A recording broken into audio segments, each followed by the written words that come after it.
BTech అనేది ఇంకట్లా అస్సలు అయితే ఉండదు. మనకి బీటెక్లో ఎర్నింగ్స్ అనేవి స్టార్ట్ అవ్వాలి. ఏంటక్క ఇప్పుడే కదా ఎంటర్ అయింది, ఫస్ట్ ఇయర్లో ఇప్పుడే జాయిన్ అవుతున్నాం, అప్పుడే ఎర్నింగ్స్ అంటావా? యా, అది మీ చేతుల్లోనే ఉంది. మీరు ఇంటర్ కనుక కష్టపడి మేము బాగా చదువుకున్నామక్క, మేము మెరిట్సే అంటే షూర్గా మీకైతే స్కాలర్షిప్ వచ్చే 5 గవర్నమెంట్ స్కాలర్షిప్ స్కీమ్స్ అయితే నేను చెప్పబోతున్నా. ఈజీగా మీరైతే మనీని ఎర్న్ చేయొచ్చు. వన్ థింగ్, స్కాలర్షిప్ అంటే ఏంటనుకుంటారా? ఏం లేదు, మనకి ఏదైనా కంపెనీస్ మనం చదువుకోవడానికి ఫ్రీగా అయితే మనీ ఇస్తారనమాట. అది 4 years ఆఫ్ బీటెక్కి. వన్స్ ఈ స్కాలర్షిప్లో కనుక మనం సెలెక్ట్ అయితే 4 years ఆఫ్ బీటెక్కి కంప్లీట్ కాలేజ్ ఫీ అని కాదు, కాలేజ్ ఫీ అనేది గవర్నమెంట్ చేస్తుంది. అంటే ఇప్పుడు మనకి ఫీ రియంబర్స్మెంట్లో ఇస్తుంది చూసారో, అది వేరు ఇది వేరు. ఆ స్కాలర్షిప్ వేరు ఇది వేరు. ఇయర్కి వచ్చి 12,000 ఇలా అయితే ఈ కంపెనీస్ నుంచి మనం స్కాలర్షిప్ అయితే తెచ్చుకోవచ్చు అనమాట. బై ద వే, వీడియోలోకి వెళ్ళే ముందు ఛానల్ని లైక్ చేసి సబ్స్క్రైబ్ చేసి బెల్ ఐకాన్ క్లిక్ చేయడం మర్చిపోద్దు. ఆల్రెడీ మీకు లోన్స్ అంటే ఐడియా ఉండే ఉంటుంది. ఇప్పుడు బీటెక్లో ఎడ్యుకేషనల్ లోన్ తీసుకుని మీరు 4 years చదువుదామని చాలా మంది ఫిక్స్ అయ్యే ఉండుంటారు. ఇది మనకి బ్యాంక్ ఇస్తుంది. అండ్ ఇది 4 years అయిపోయిన తర్వాత మనం కంప్లీట్గా ఎంతైతే ఇచ్చారో అంతా కట్టేయాలి. ఇన్ కేస్ లేట్ అయితే ఈఎంఐ, ఇంట్రెస్ట్ ఇట్లా అయితే కట్టాలి. బట్ స్కాలర్షిప్ అదేమి కాదు, ఇదంతా ఫ్రీ. వన్స్ మనం సెలెక్ట్ అయితే ఫ్రీగా మనీ అయితే మనకు వస్తుంది. అయితే దీనికి ఎవరు ఎలిజిబుల్, ఎప్పుడు అప్లై చేయాలి? ఫస్ట్ థింగ్, ఇంటర్ అయిపోయి వన్స్ బీటెక్లో జాయిన్ అయిన వెంటనే దీనికి నోటిఫికేషన్స్ అయితే రిలీజ్ అవుతాయి. సో దట్ మీరు వెంటనే రిజిస్టర్ అయిపోండి.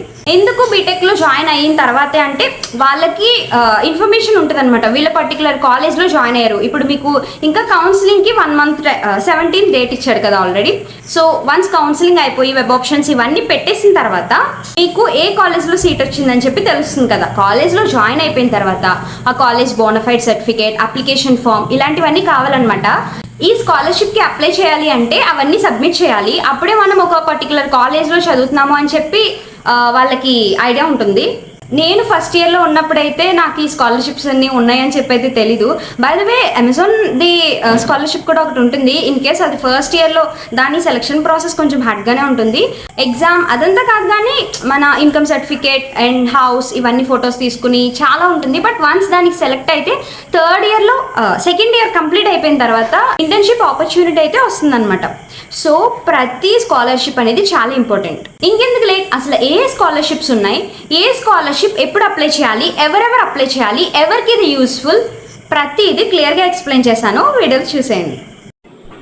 ఇప్పుడు మనం డిస్కస్ చేయబోయే 5 స్కాలర్షిప్స్ ఏంటంటే, first one post matric scholarship NSP states ePASS. ఇది ఎస్సీ, ఎస్టీ, ఓబీసీ, ఈబీసీకి అయితే ఎలిజిబుల్ అనమాట. ఈ క్యాస్ట్ వాళ్ళు మోస్ట్లీ ఎస్సీ, ఎస్టీకి అయితే మా క్లాస్లో కూడా కొంతమందికి వచ్చింది. ఇది ఫస్ట్ ఇయర్లో వాళ్ళు అప్లై చేసుకున్నారు.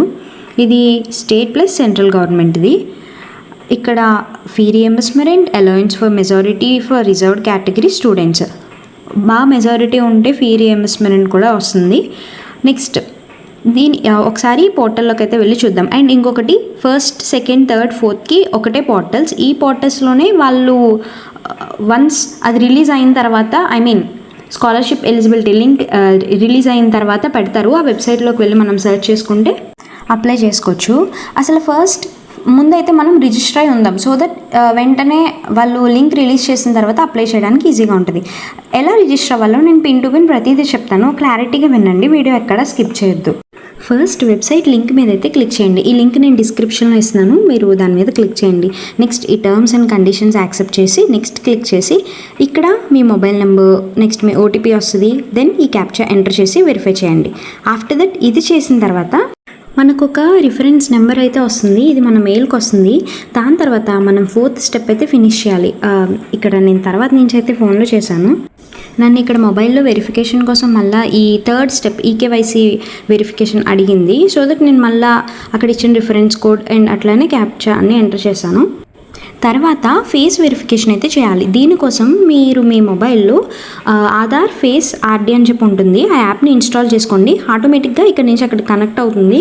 సో దట్ అది మీ పిక్చర్ని తీసుకుంటుంది. దెన్ మీ ప్రొఫైల్ కంప్లీట్గా ఇలా అయితే వస్తుందన్నమాట. ఇలా అవుతుందన్నమాట ఫేస్ వెరిఫికేషన్. నో ప్రాబ్లం, ఇవన్నీ గవర్నమెంట్ ఆథరైజ్డ్వి. సో దట్ మీరు ఇవ్వచ్చు. ఫైనల్గా మన ఓటీఆర్ వస్తుంది, దానికి పాస్వర్డ్ కూడా వస్తుంది. ఇప్పుడు వెబ్సైట్లోకి వెళ్ళి మన ఓటీఆర్ ఐడి అండ్ అట్లానే మనకు వచ్చిన పాస్వర్డ్ 2 ఇచ్చి లాగిన్ అయితే అవ్వండి. ప్రెజెంట్ ఏమీ లేవు కాబట్టి మనకి ఇక్కడ ఏం చూపించట్లా, లేకపోతే అనౌన్స్మెంట్స్లో కానీ అప్లై ఫర్ స్కాలర్షిప్స్ కానీ వన్స్ రిలీజ్ చేసిన తర్వాత లిస్ట్ మనకి ఇక్కడ చూపిస్తారు. సో దట్ అక్కడ ఆ లింక్ క్లిక్ చేసి మీరు అప్లై చేసుకోవచ్చు ఈజీగా. మన పీడిఎఫ్లో ఉన్న ఫస్ట్ 3-4 స్కాలర్షిప్స్కి ఈ వెబ్సైట్లోనే పెడతారు, లేదంటే ఇండివిజువల్గా కూడా లింక్స్ ఉంటాయి. నోటిఫికేషన్ వచ్చినప్పుడు మీరు ఆ లింక్ యూజ్ చేసుకుని చేసుకోవచ్చు. నేమ్ అయితే గుర్తుపెట్టుకోండి. ఇంకా 5th వన్ వచ్చేసి ఫౌండేషన్ ఫర్ ఎక్సలెన్స్. ఇదేంటంటే దీనికి కొంచెం ఎలిజిబిలిటీ క్రైటీరియాస్ కూడా ఉన్నాయి. అసలు ఏ ఎలిజిబిలిటీ ఎవరికి అప్లికబుల్ అవుతుందో కూడా ఒకసారి చూద్దాం. ఫస్ట్ అకాడమిక్ ఎలిజిబిలిటీ ఎవరు పెడితే వాళ్ళకి కాదు, ఇంటర్ అయిపోయి బీటెక్లో జాయిన్ అయిన వాళ్ళు. Only professional degree courses eligible for scholarships are BE bachelor of technology BE and integrated 5 years dual degree MTech MBBS and LLB. Next only first year application beginning the students in BE first ఇయర్స్కి మాత్రమే. And అట్లనే ఇంకా కొన్ని eligibility criteria అయితే ఉన్నాయి. ఈ స్కాలర్షిప్కి apply చేసేటప్పుడు కొన్ని మ్యాండేటరీగా కొన్ని డాక్యుమెంట్స్ అయితే వెరిఫికేషన్ ఉంటుంది. అవి ఏంటంటే మీ 12th mark sheet, next entrance rank certificate ఒకటి, కౌన్సిలింగ్ లెటర్, సీట్ అలాట్మెంట్ మీకు వచ్చేసిన తర్వాత మీ సీట్ ఏ కాలేజ్లో కన్ఫర్మ్ అయ్యారో ఆ అలాట్మెంట్ ఆర్డర్ ఉంటుంది కదా అది. నెక్స్ట్ ఫ్యామిలీ ఇన్కమ్ సర్టిఫికేట్, ఇవి అయితే మెయిన్ అనమాట. ఆధార్ కార్డ్, నెక్స్ట్ ఇవన్నీ కామనే. బ్యాంక్ పాస్బుక్, బోనఫైడ్ సర్టిఫికేట్, ఇది మీ కాలేజ్ని అడిగితే కాలేజ్ వాళ్ళే ఇస్తారు. Next fee structure for the course issued by college, ఆ కాలేజ్ యొక్క ఫీ స్ట్రక్చర్, మీరు ఇయర్కి వచ్చి ఎంత కట్టాలి, 4 yearsకి ఎంత అవుతుంది, ఆ కంప్లీట్ డీటెయిల్స్ అన్నీ.